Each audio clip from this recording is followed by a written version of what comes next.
Just a reminder that this and all my other videos are made for doll collectors or adults buying dolls for others. This is not a video for children. Viewer discretion is advised. Thank you very much for listening.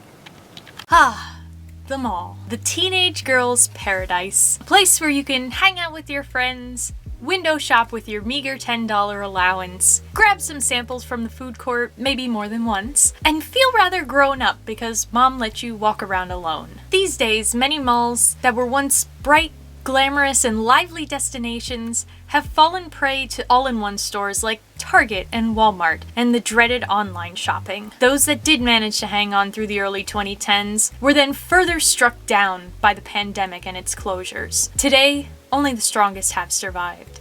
But I still love a good mall trip to this very day. But when I was younger, and I didn't have the means or the money to take myself to the mall, there was still some place that I could go. For all that Barbie had shops and different play sets to play out this fantasy, only one doll line was exclusively dedicated to these havens of capitalist and consumerism. Ladies and gentlemen, allow me to introduce you to Melanie's Mall. Hello Internet, my name is Kelsey and welcome back to my closet. Today we are doing something brand new for the channel.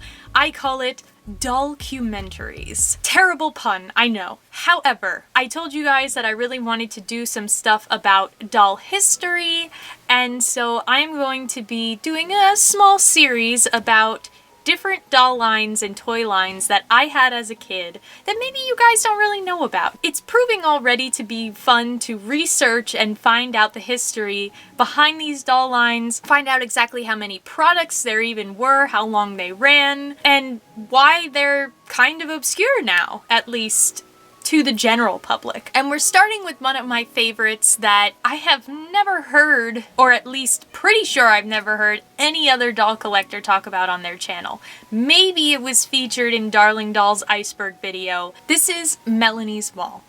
So, allow me to give you a little bit of background on the doll. John Osher, a psych graduate with entrepreneurial ambitions, started a company in 1988 called CAP Toys. It was a small company, but they started off very strong. Besides creating the ever-popular spin candy lollipops that you may remember from the 90s and early 2000s, CAP also acquired the license to make Stretch Armstrong toys after Kenner had discontinued it. Stretch Armstrong, already being a well-known and popular toy brand, helped to bring in a lot of money for CAP Toys. And when the value of the company went up, Osher decided to sell it off to Russ Toys. He has a bad habit of doing that.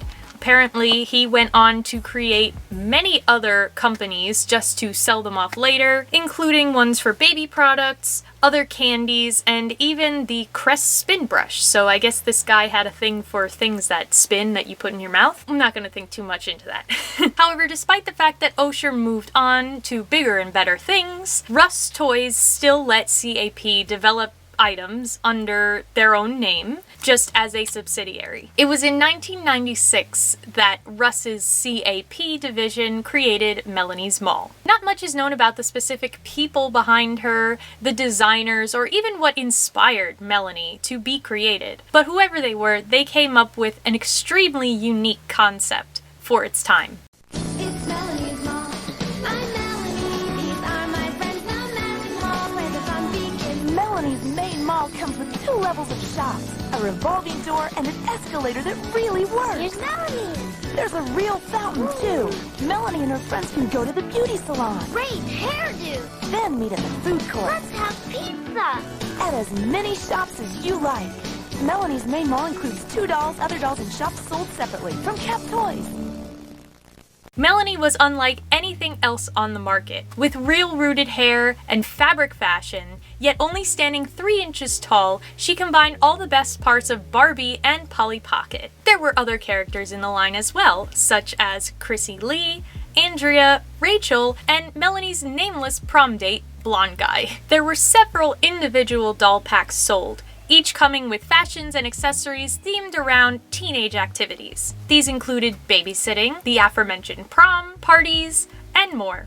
And can I also point out the fact that they all came with little tiny doll stands that you slid their feet into so that they could actually stand up on their own? That's still something we have to beg and plead for from dolls, and they were doing it on these tiny little dolls back in the 90s. And while these individual dolls were, of course, charming and had their own play value just with their removable outfits and different accessories, this line was called Melanie's Mall. So of course we had to have the titular building. And that's where this line really stood out, was in its playsets. The mall itself was a corner-shaped playset with 2 stores, a beauty salon and a pizza stand. The beauty salon was on the 2nd floor, meaning that you needed a conveyance to get up there, and Melanie had you covered, with a working escalator that had little footholds for you to slide Melanie and her friends' feet into, and it was also reversible so she could go up and down. The main mall also came with a water fountain,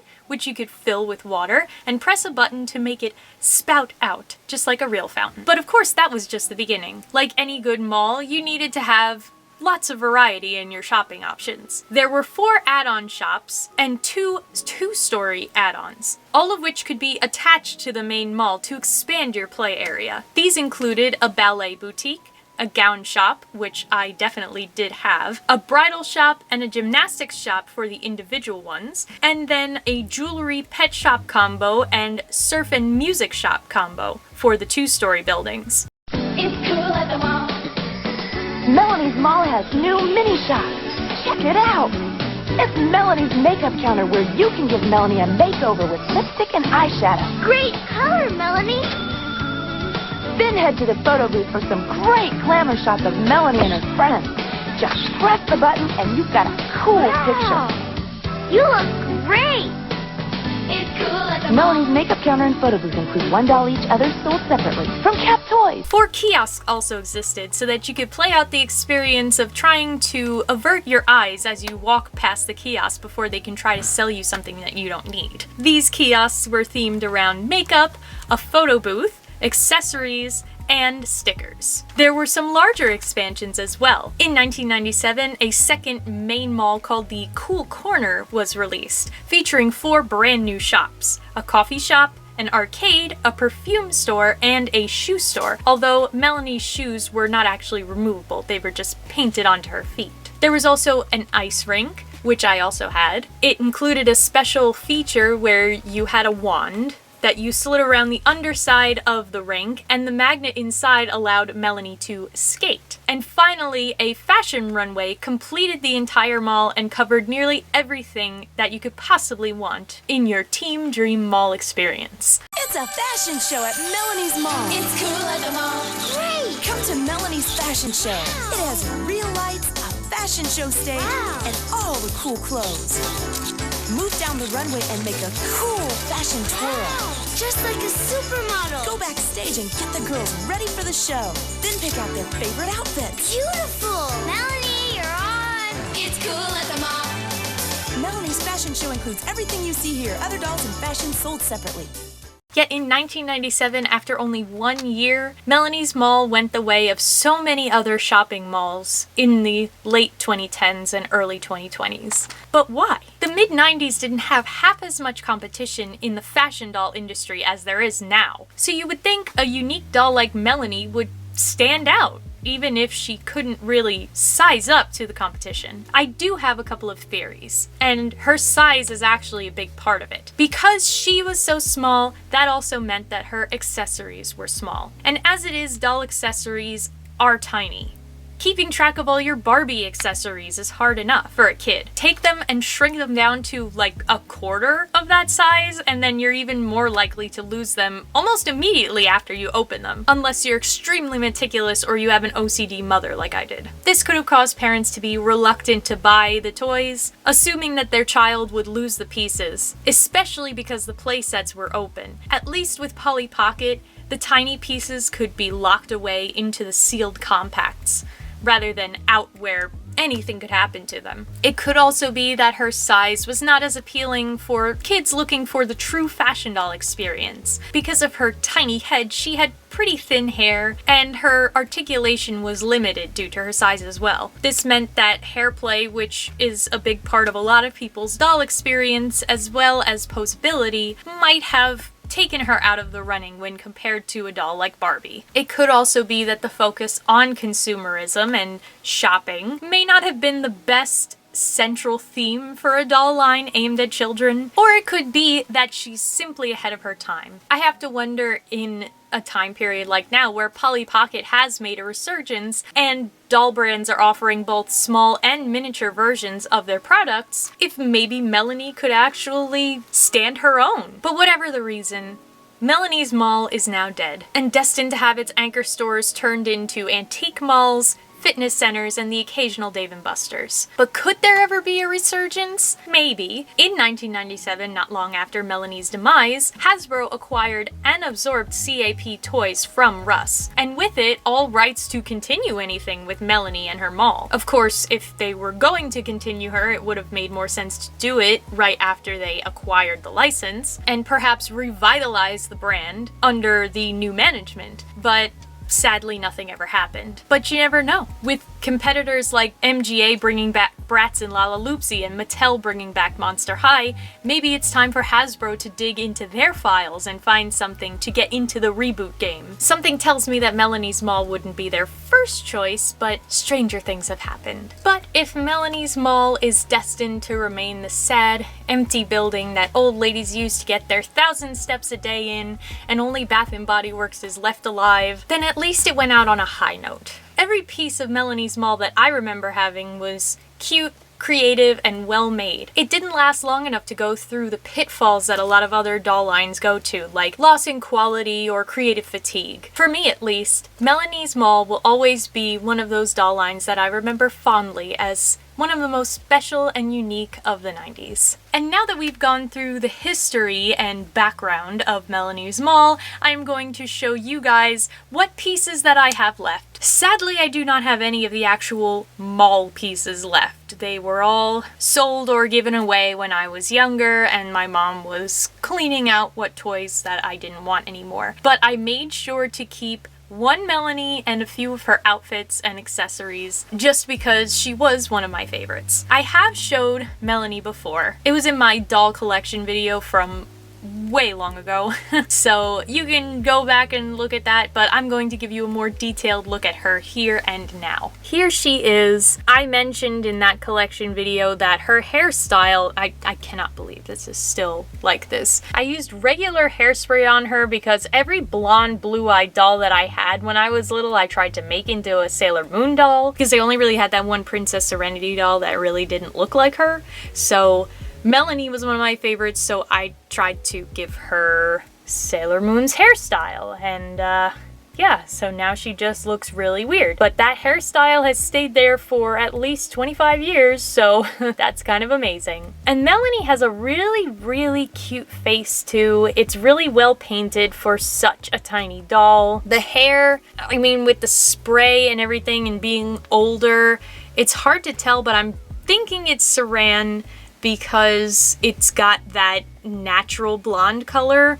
and usually Polly doesn't work out so well with the natural blonde color. It's very brittle feeling right now because of all the hair gel, so it's hard to tell. So much detail for a tiny, tiny face. I mean, the eyes. I'm gonna get her even closer. Look at the detail on her eyes, the eyelashes, the eyebrows. Just because she's tiny did not mean that they weren't going to make her like a real doll. And like I said, she does have some articulation. Ooh, I just cracked her neck a little bit because it's been so long, but she can turn her head, she can lift her arms up and down, and she can move her legs forward and back. But since she's small, she doesn't have click joints at the knees, and that's pretty much it. Her outfits, too, were fabric, but they were all made of different materials. So we have a cottony t-shirt under here with stripes, and then this more kind of velour or cheap faux suede feeling vest and skirt, which is a very 90s look,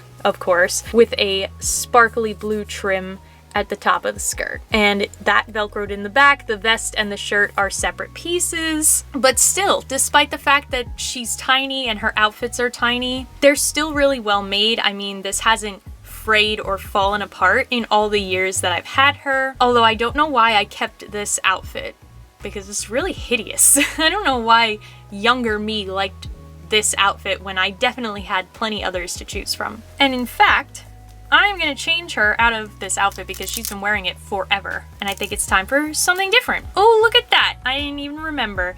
She has little painted on undies, and not just undies, but a bra. That means that she's all nice and modest, even being tiny. And there's her painted on shoes. They're just little white flats.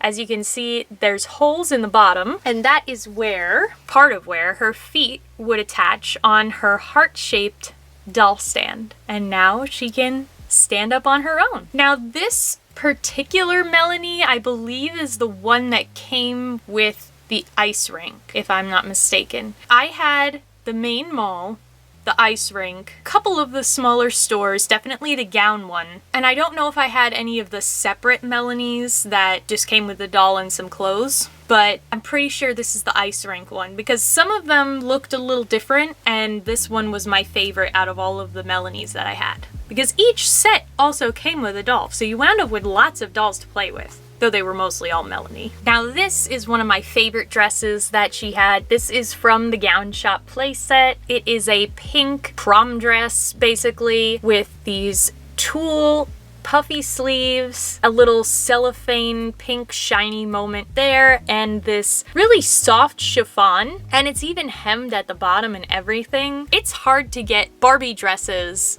using materials this nice and made this nicely. So to have it on this tiny scale, I mean, at the time Barbie was doing a lot better with its clothing quality, but this is really impressive looking back at it. I mean, just look at this again. You can see just by looking at it that it's made of better quality materials than a lot of modern dolls. And she's only 3 inches tall. I also have this outfit, which I don't remember what it was from. I'm at least 90% sure it actually is Melanie's. It might have come on this other weird knockoff doll that I got from a garage sale. But there's this velveteen purple on the top and then the lighter purple smooth material on the bottom. It's kind of ribbed if you look closely at it. I mean, it fits her. I'm assuming it's hers. But this one hasn't fared quite as well. It's fraying a little bit at the top, as you can see, because it wasn't hemmed at the top and the Velcro's kind of messed up. That's the only thing about Melanie's outfits, was the Velcro was so big and bulky in the back that it didn't look as nice from the back as it did from the front. This last outfit here is from the Ice Rink playset. This is one of the skating costumes. It has a leotard with some built-in tulle for a skirt and kind of a bra, and silver elastic straps, but as you can see, the main leotard part is looking pretty dingy after many years in storage. I don't know why I kept this one either. It's not really my favorite. I'm pretty sure she had better skating outfits, but I don't remember. And I don't have any of the skates. Like, what was I thinking? Also, this I believe is from the Gown playset. It's just a little boa. You could wrap it around Melanie's arms. It's just pink tulle with silver foil dots on it. And I did save one of her drawstring bags. So these were supposed to be like shopping bags, although they also had the little paper shopping bags that said Melanie's Mall on them. I don't know what I did, but the drawstring doesn't draw anymore. It just kind of like slides back and forth. But it's just some purple shiny fabric that you could put stuff in, a little bit stretchy. This is a little clutch purse that I believe also came with the Gown Shop playset. It's kind of supposed to be like a snakeskin or alligator skin texture, and inside I kept a few Melanie's Mall credit cards. Ta-da! We can go shopping now, guys! So each of the cards look the same. They all have the Melanie's Mall logo, a sparkly foil background, and it says gold credit card. And like I said, the cash registers had a little slot on the side where you would swipe the card to pay for your purchases. And those are all the pieces that I saved from my Melanie Mall days. I always enjoyed her. She might even be part of the reason why I leaned towards smaller dolls as I got older, that I remember more specifically. I always liked playing with Kelly over Barbie and the mini brats versus the large brats. Not that I didn't like full-sized fashion dolls, but I always had a bias, I guess, towards mini dolls. I think she was such a unique concept. I loved the mall playset itself, all of the different stores, all of the accessories. Doing this video makes me want to buy back some of that stuff, and I know I just don't have the space for it, but maybe someday.